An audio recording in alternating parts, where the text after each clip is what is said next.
For the latest on the ground, we'll turn now to our regional correspondent, Maria Gerth-Niculescu, who is standing by in Addis Ababa.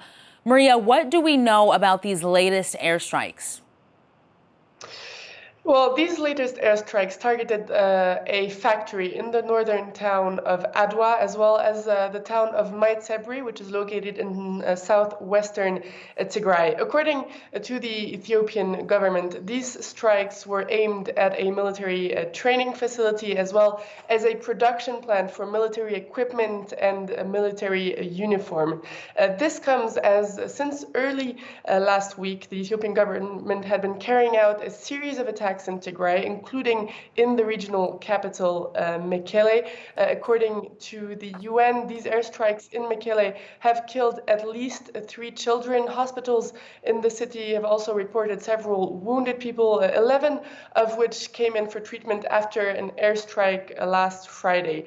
The Ethiopian government, however, assured that these attacks are being carried out with high precaution, that they're only targeting communication infrastructures or military training camps of the TPLF, the Tigray People's Liberation Front.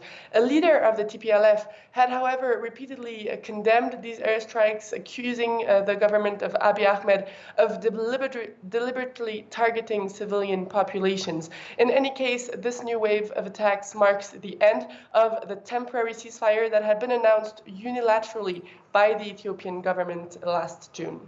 And Maria, it sounds like this new wave of attacks has also had an impact on humanitarian missions there. An airstrike on Friday forcing that UN plane, which was carrying humanitarian personnel, to turn back. And the UN responded to that by suspending its weekly flights to that restive region. What does this latest offensive mean for the future of the humanitarian situation there?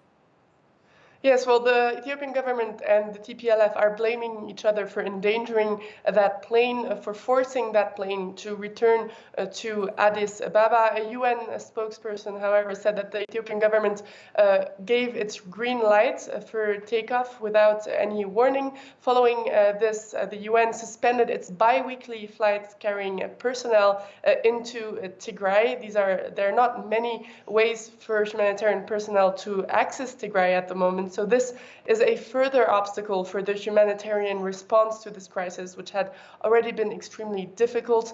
Cases of malnutrition keep growing, of severe malnutrition keep growing in the region. Some organizations have had to suspend their activities because of a fuel shortage. Only a very small part of the needed food and medical supplies are actually reaching the population in Tigray through the only accessible route that goes into Tigray at the moment. So this means that hundreds of thousands of people are left without any means of subsistence. The UN says that at least 400,000 people are facing famine in the region.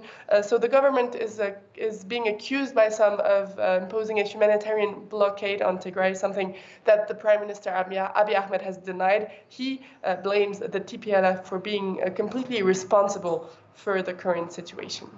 All right, Maria, thank you for the latest there out of Addis Ababa.